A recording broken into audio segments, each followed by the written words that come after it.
Alors maintenant, ensemble, je vous propose de parcourir la Bible avec les 7 témoins que je vous propose. D'abord, Caïn. Caïn, je titulerai son parcours, enfin ce que nous allons méditer ensemble, meurtre, miséricorde et renaissance. Alors, de la Genèse, chapitre 4, 9, 15. Le Seigneur dit à Caïn, « Où est ton frère Abel ?» Caïn répondit, « Je ne sais pas. Est-ce que je suis, moi, le gardien de mon frère ?»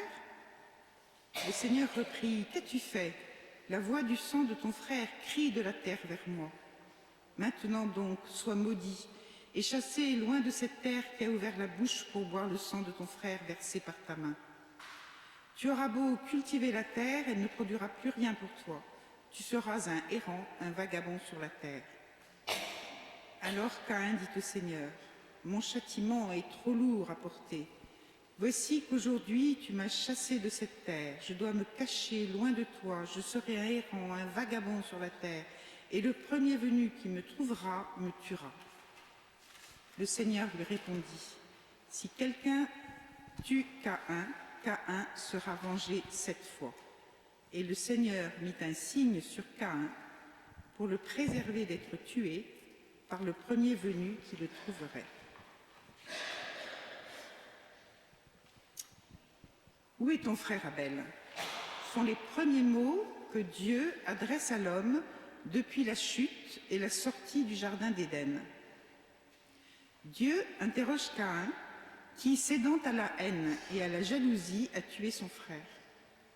Et par cette première question, il va s'adresser à lui au cœur de son péché. Non pour le condamner, mais pour lui ouvrir les yeux sur l'immensité de sa mission. Qu'as-tu fait de ton frère ? Et par conséquent, sur la violence de son refus. Ainsi s'ouvre peut-être pour Caïn un chemin de vie à travers la mort de son frère. Si on prend le refrain.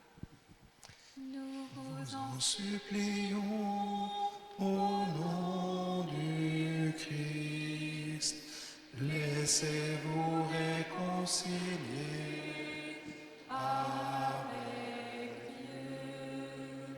Nous vous en supplions au nom du Christ, laissez-vous réconcilier avec Dieu.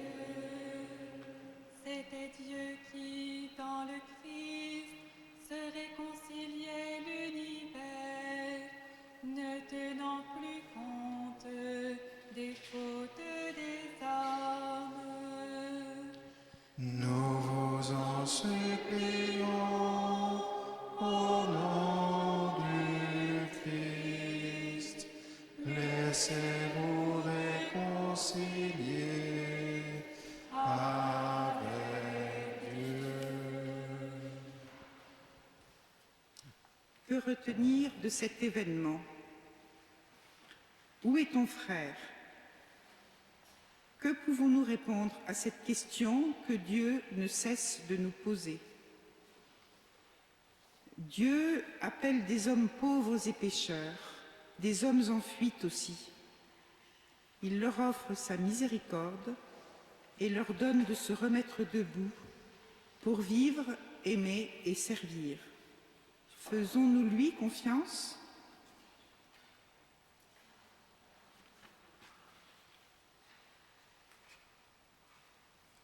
Nous pouvons laisser résonner ces quelques mots en silence pendant quelques minutes.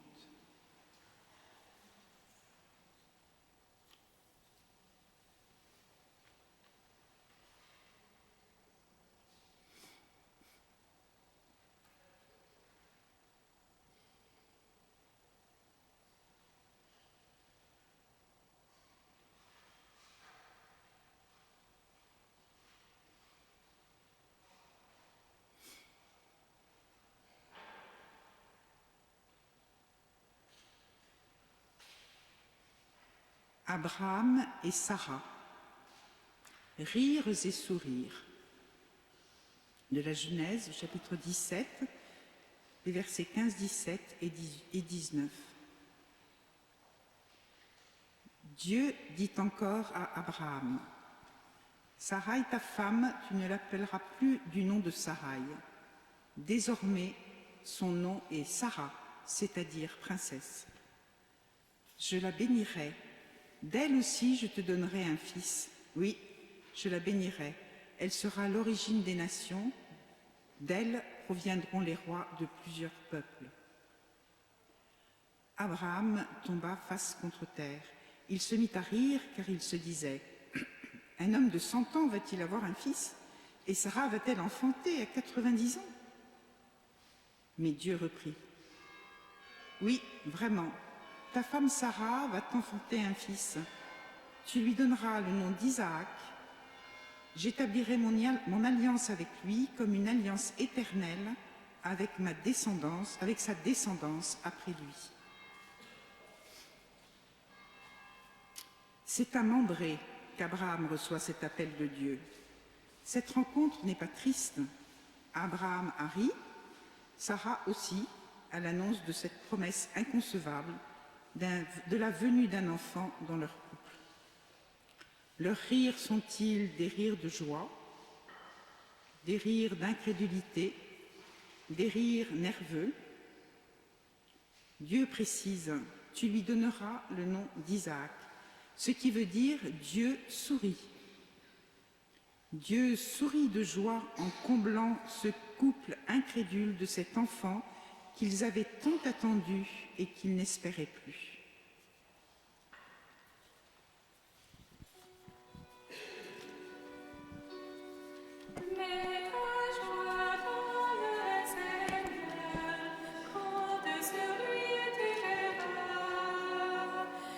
Il dira et rendra plus que les désirs de ton cœur.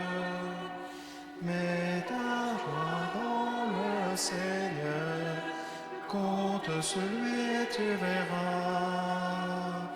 Il agira et t'accordera plus que les désirs de ton cœur.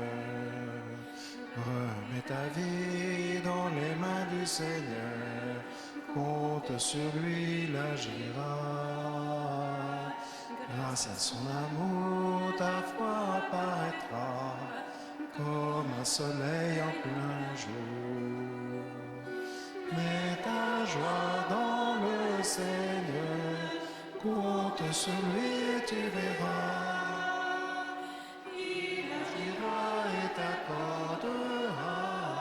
Plus que les désirs de ton cœur. Mets ta joie dans le Seigneur, compte sur lui et tu verras. Il agira et t'accordera plus que les désirs de ton cœur.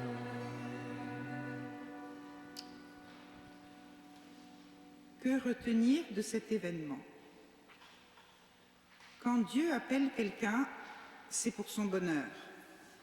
Chacun de nous est fait pour le bonheur. En sommes-nous sûrs? Dieu contracte alliance avec l'humanité pour son bonheur. En sommes-nous conscients?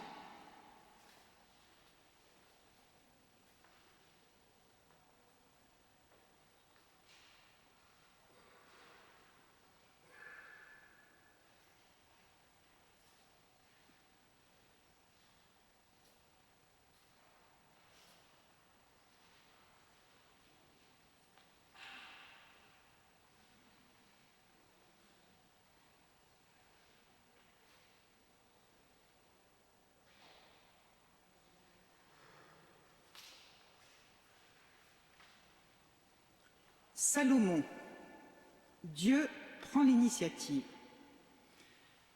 Du livre 1 des Rois, chapitre 3, versets 5 à 14. À Gabaon, pendant la nuit, le Seigneur lui apparut en songe. Dieu lui dit, « Demande ce que je dois te donner. » Salomon répondit, « Tu as traité ton serviteur David, mon père, avec une grande fidélité, lui qui a marché en ta présence, dans la loyauté, la justice et la droiture de cœur envers toi. Tu lui as gardé cette grande fidélité, tu lui as donné un fils qui est assis maintenant sur son trône. Ainsi donc, Seigneur mon Dieu, c'est toi qui m'as fait roi, moi, ton serviteur, à la place de David, mon père. Or, je suis un tout jeune homme, ne sachant comment se comporter. Et me voilà au milieu du peuple que tu as élu. C'est un peuple nombreux, si nombreux qu'on ne peut ni l'évaluer ni le compter. Donne à ton serviteur un cœur attentif pour qu'il sache gouverner ton peuple et discerner le bien et le mal. Sans cela, comment gouverner ton peuple qui est si important? Cette demande de Salomon plut au Seigneur qui lui dit: puisque c'est cela que tu as demandé, et non pas de longs jours, ni la richesse, ni la mort de tes ennemis, mais puisque tu as demandé le discernement, l'art d'être attentif et de gouverner, je fais ce que tu as demandé. Je te donne un cœur intelligent et sage, tel que personne n'en a eu avant toi et que personne n'en aura après toi. De plus, je te donne même ce que tu n'as pas demandé, la richesse et la gloire, si bien que pendant toute ta vie, tu n'auras pas d'égal parmi les rois.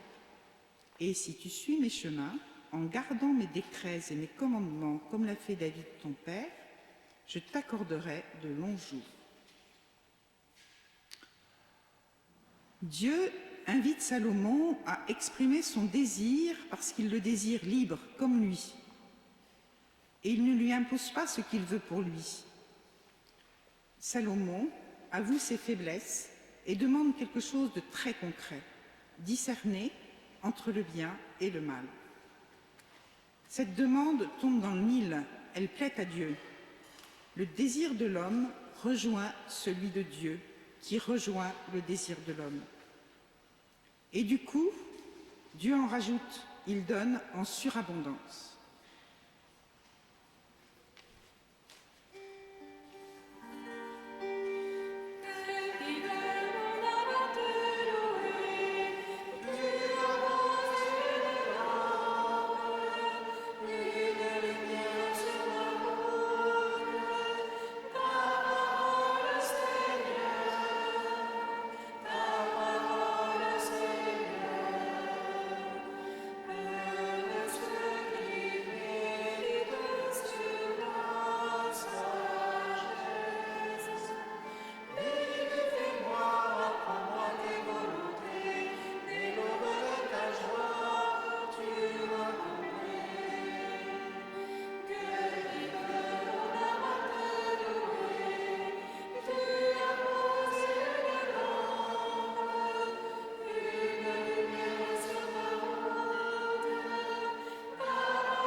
Que retenir de cet événement?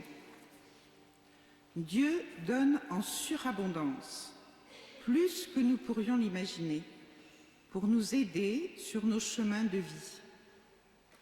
Sommes-nous dans la disposition d'ouverture du cœur pour entendre et accueillir, faire entendre et accueillir sa proposition?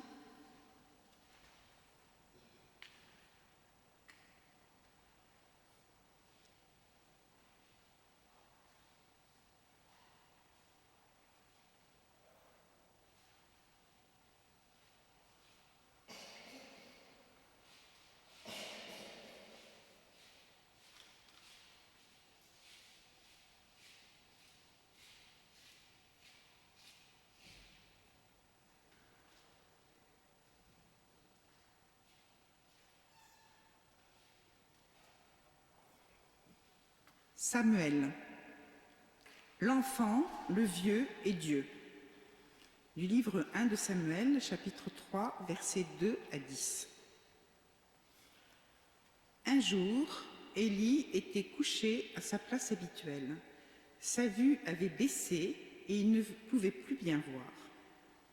La lampe de Dieu n'était pas encore éteinte. Samuel était couché dans le temple du Seigneur où se trouvait l'arche de Dieu. Le Seigneur appela Samuel, qui répondit, « Me voici ». Il courut vers le prêtre Élie et il dit, « Tu m'as appelé, me voici ». Élie répondit, je ne t'ai pas appelé, retourne te coucher. L'enfant alla se coucher. De nouveau, le Seigneur appela Samuel, et Samuel se leva. Il alla auprès d'Élie, et il dit, « Tu m'as appelé, me voici ». Élie répondit, « Je ne t'ai pas appelé, mon fils, retourne te coucher. » Samuel ne connaissait pas encore le Seigneur, et la parole du Seigneur ne lui avait pas encore été révélée. De nouveau, le Seigneur appela Samuel. Celui-ci se leva, il alla auprès d'Élie, et il dit, « Tu m'as appelé, me voici ». Alors Élie comprit que c'était le Seigneur qui appelait l'enfant.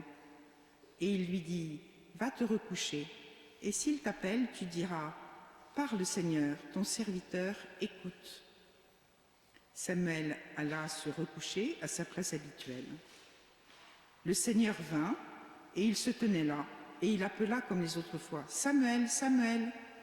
Et Samuel répondit, « Parle, ton serviteur écoute ». Un enfant prend à répondre, un vieil homme plein d'expérience. Élie pourrait être donné comme patron aux accompagnateurs spirituels, et Dieu au milieu.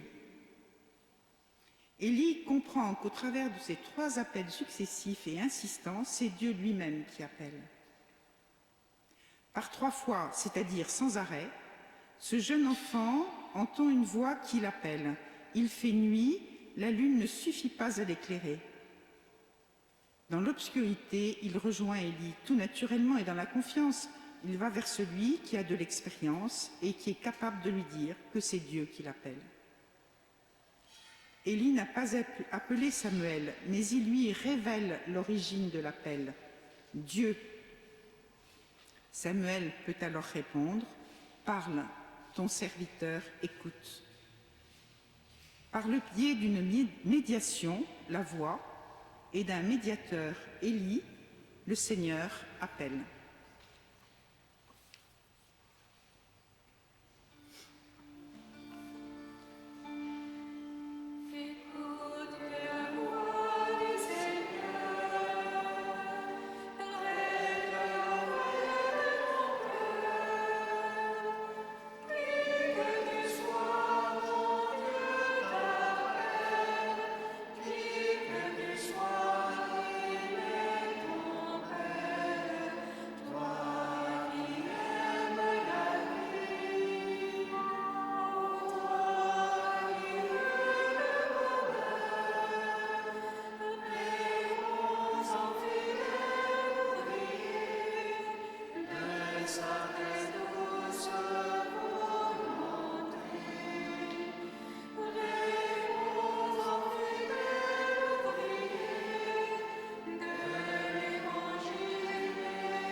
Que retenir de cet événement? J'y vois la vie d'un jeune qui ne sait pas trop où il en est, mais qui entend un appel. L'accompagnateur spirituel a à décrypter, grâce à l'Esprit Saint, en toute humilité, les appels du Seigneur au travers des signes de la vie ordinaire, de la vie de tous les jours. Savoir lire entre les lignes ce que Dieu fait comprendre. Écouter celui qui a vu et ou entendu et avoir fait l'expérience de celui qui appelle. Sommes-nous dans cette disposition de cœur ?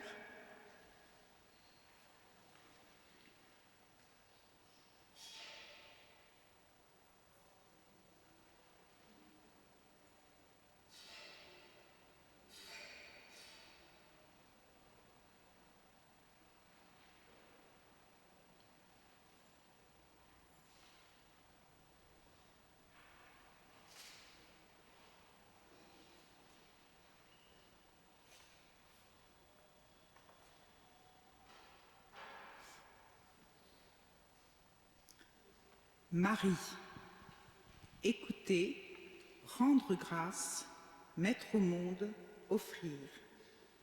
Dans Luc, au chapitre 1, versets 26 à 38.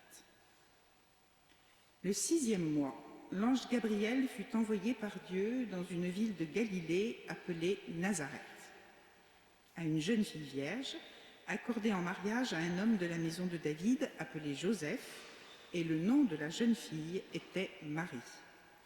L'ange entra chez elle et dit : « Je te salue, comblée de grâce, le Seigneur est avec toi. » À cette parole, elle fut toute bouleversée et elle se demandait ce que pouvait signifier cette salutation. L'ange lui dit alors : « Sois sans crainte, Marie, car tu as trouvé grâce auprès de Dieu. Voici que tu vas concevoir et enfanter un fils, tu lui donneras le nom de Jésus. Il sera grand, il serait appelé Fils du Très-Haut.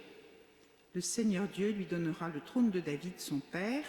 Il régnera pour toujours sur la maison de Jacob, et son règne n'aura pas de fin. » Marie dit à l'ange : « Comment cela va-t-il se faire, puisque je ne connais pas d'homme ?» L'ange lui répondit : « L'Esprit Saint viendra sur toi, et la puissance du Très-Haut te prendra sous son ombre. C'est pourquoi celui qui va naître sera saint, il sera appelé Fils de Dieu. Or, voici que dans sa vieillesse, Élisabeth, ta parente, a conçu elle aussi un fils, et en est à son 6e mois, alors qu'on l'appelait la femme stérile. Car rien n'est impossible à Dieu. » Marie dit alors : « Voici la servante du Seigneur, que tout m'advienne selon ta parole. » Alors l'ange la quitta. L'appel est direct, la réponse tout autant. Juste une remarque de bon sens, pratico-pratique de Marie au verset 34. Comment cela va-t-il se faire puisque je ne connais pas d'homme ? Marie a trouvé grâce. Dieu est avec elle. Elle sait que faire la volonté de Dieu, c'est précisément la liberté. Elle, dont la vie était toute tracée, accepte que ses plans soient dérangés. Elle ne demande aucun signe, et pourtant, son envoyé par Dieu, l'ange Gabriel, lui en propose un. Sa cousine Élisabeth. Marie toute jeunette, Élisabeth toute vieille. Rien n'est impossible à Dieu. Rien n'est trop tôt, rien n'est trop tard pour Dieu. Son Magnificat, qu'elle exprimera lorsqu'elle visitera sa cousine, est comme un écho au cantique d'Anne, la mère de Samuel. Marie est bien celle qui, par son fiat, accomplit la promesse de Dieu et qui unit l'homme à Dieu.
Que retenir de cet événement ?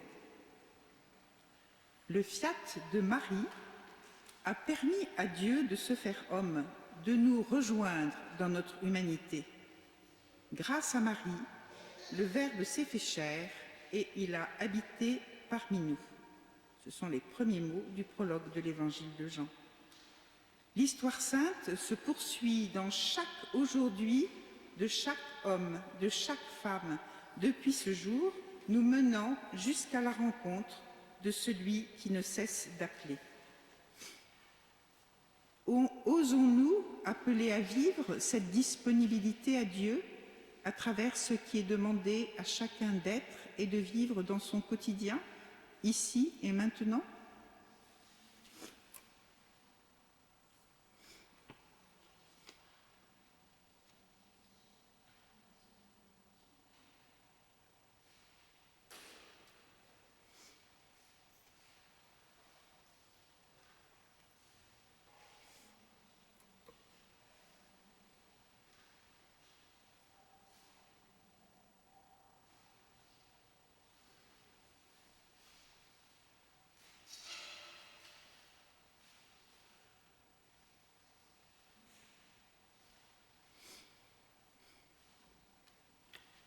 André et son compagnon, Simon, Philippe, Nathanaël, au pas des hommes, au pas du Christ. Jean 1, 35, 51. Le lendemain encore, Jean se trouvait là avec 2 de ses disciples. Posant son regard sur Jésus qui allait et venait, il dit « Voici l'agneau de Dieu ». Les 2 disciples entendirent ce qu'il disait et ils suivirent Jésus. Se retournant, Jésus vit qu'ils le suivaient. Il leur dit « Que cherchez-vous » Ils lui répondirent « Rabbi », ce qui veut dire « Maître, où demeures-tu » Il leur dit « Venez et vous verrez ». Ils allèrent donc, ils virent où il demeurait et ils restèrent auprès de lui ce jour-là. C'était vers la 10e heure, environ 4 heures de l'après-midi.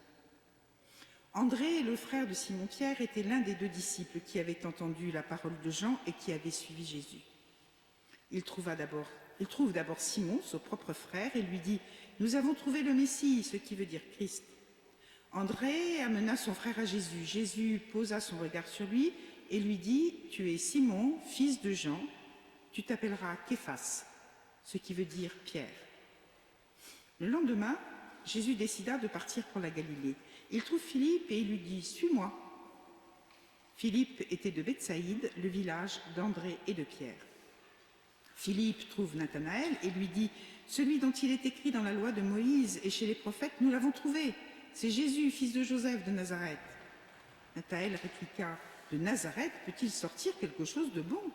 Philippe répond « Viens et vois. » Lorsque Jésus voit Nathanaël venir à lui, il déclara à son sujet « Voici vraiment un Israélite, il n'y a pas de ruse en lui. » Nathanaël lui demande « D'où me connais-tu » Jésus lui répond « Avant que Philippe t'appelle, quand tu étais sous le figuier, je t'ai vu. » Nathanaël lui dit « Rabbi, c'est toi le Fils de Dieu, c'est toi le roi d'Israël. » Jésus reprend « Je te dis que je t'ai vu sous le figuier et c'est pour cela que tu crois.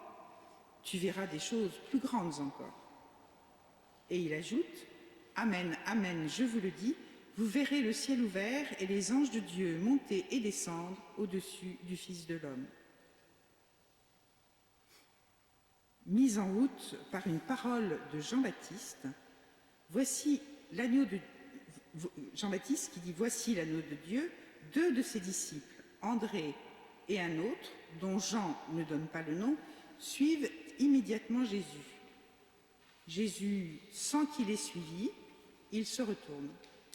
Après quelques échanges de questions-réponses très fonctionnels, il leur dit « Venez et voyez ». Ils vinrent, ils virent et ils demeurèrent. Dès le lendemain, ces premiers appelés sont eux-mêmes devenus appelants. Nous avons trouvé le Messie. Jésus a lancé des appels à des personnes au beau milieu de leurs occupations, de leur métier, de leur vie, de leur famille. Les uns et les autres ne sont pas partis sans réfléchir, même si la parole du Christ est assurément convaincante.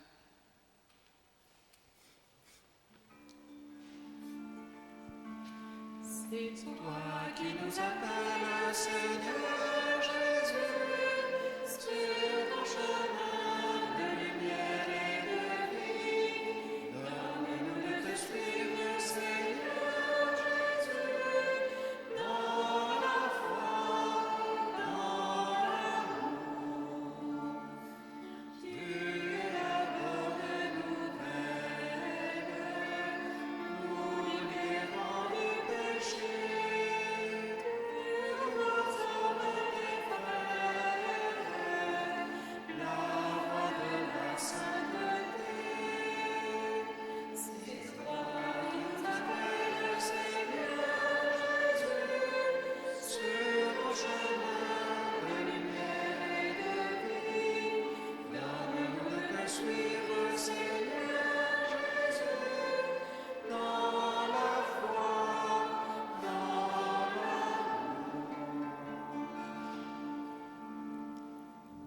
que retenir de cet événement? Matthieu précise qu'ils laissèrent non seulement leurs filets, mais aussi leurs barques et leurs pères. En fait, ils étaient tous des chercheurs de Dieu. Un appel de Jésus, s'il est impérieux, n'est pas impératif. Il respecte la liberté de ses auditeurs. Nous sentons-nous vraiment libres? Libres d'aimer? Libres d'appeler?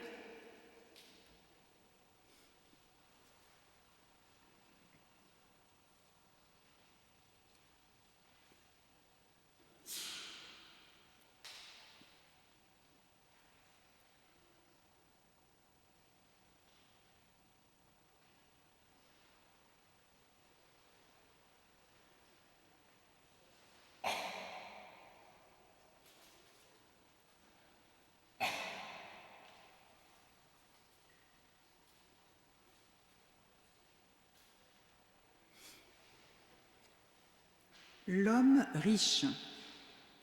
Tout ce qui n'est pas donné est perdu.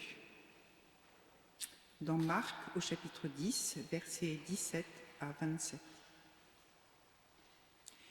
Jésus se mettait en route quand un homme accourut et tombant à ses genoux lui demanda: « Bon maître, que dois-je faire pour avoir la vie éternelle en héritage ?» Jésus lui dit: « Pourquoi dire que je suis bon? Personne n'est bon sinon Dieu seul. Tu connais les commandements: ne commets pas de meurtre, ne commets pas d'adultère, ne commets pas de vol, ne porte pas de faux témoignages, ne fais de tort à personne, honore ton père et ta mère. » L'homme répondit: « Maître, tout cela, je l'ai observé depuis ma jeunesse. » Jésus posa son regard sur lui et il l'aima. Il lui dit: « Une seule chose te manque. Va, vends ce que tu as, donne-le aux pauvres. Alors tu auras un trésor au ciel. Puis viens, suis-moi. » Mais lui, à ces mots, devint sombre et s'en alla tout triste, car il avait de grands biens. Alors Jésus regarda autour de lui et dit à ses disciples: « Comme il sera difficile à ceux qui possèdent des richesses d'entrer dans le royaume de Dieu. » Les disciples étaient stupéfaits de ces paroles. Jésus, reprenant la parole, leur dit: « Mes enfants, comme il est difficile d'entrer dans le royaume de Dieu, il est plus facile à un chameau de passer par le trou d'une aiguille qu'à un riche d'entrer dans le royaume de Dieu. » De plus en plus déconcertés, les disciples se demandaient entre eux: « Mais alors, qui peut être sauvé ?»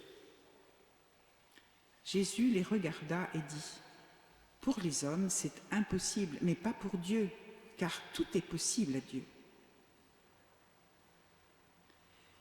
Cet homme riche est quelqu'un de bien, il fait tout comme il faut, sans vantardise, dans sa vie de tous les jours, depuis sa jeunesse, de façon naturelle. C'est sa façon de servir Dieu. Et pourtant, tout donner, tout quitter, c'est trop dur, c'est au-dessus de ses forces. Et quand il en prend conscience, lui qui était venu vers Jésus avec empressement, il s'en va tout triste, nous précise l'évangéliste. Tout donner et craindre de tout perdre.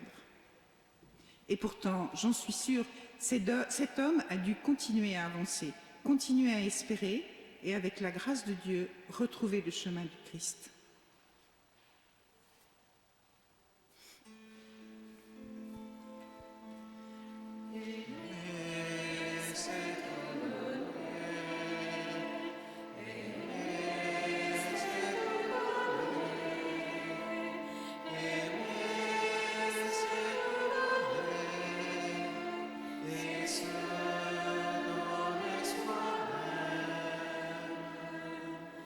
Quand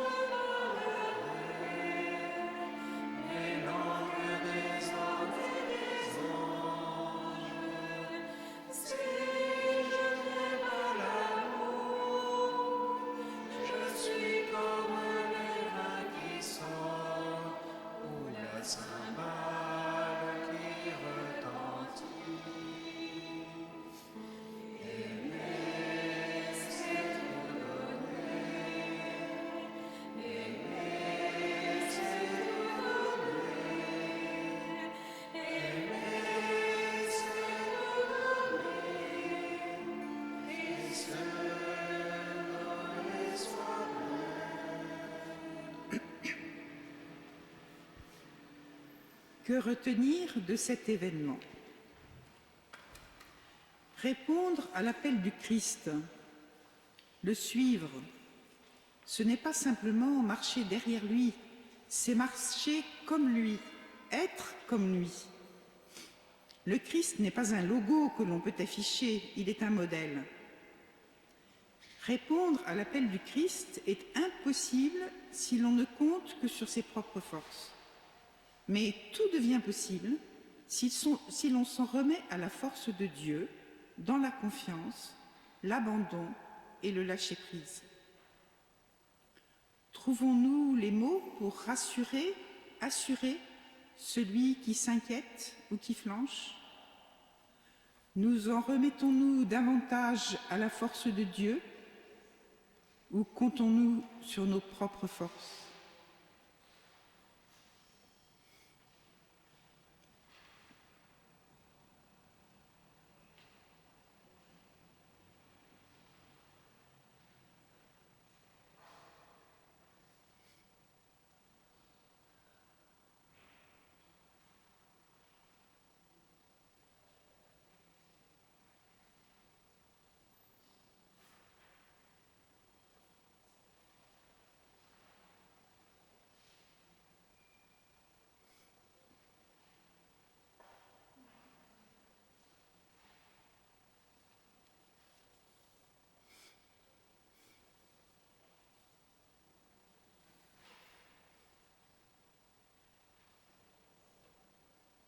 Voilà, le parcours dans la Bible, enfin les 7 témoins en chemin,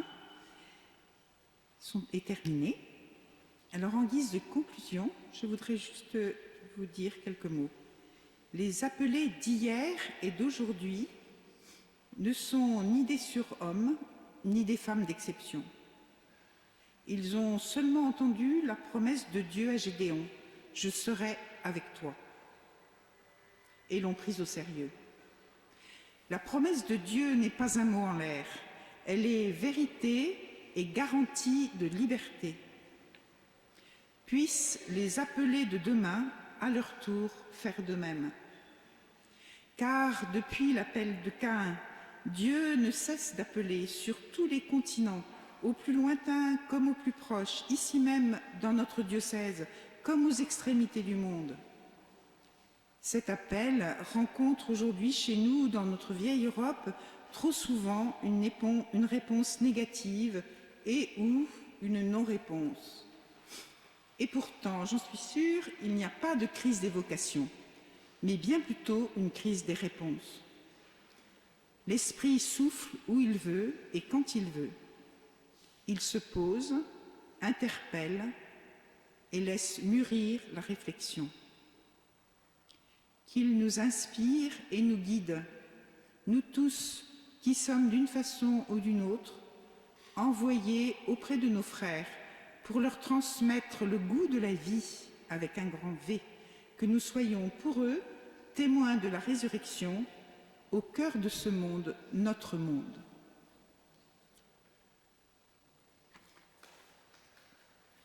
Nous pouvons conclure en priant ensemble la prière qui est sous le titre « Conclusion ».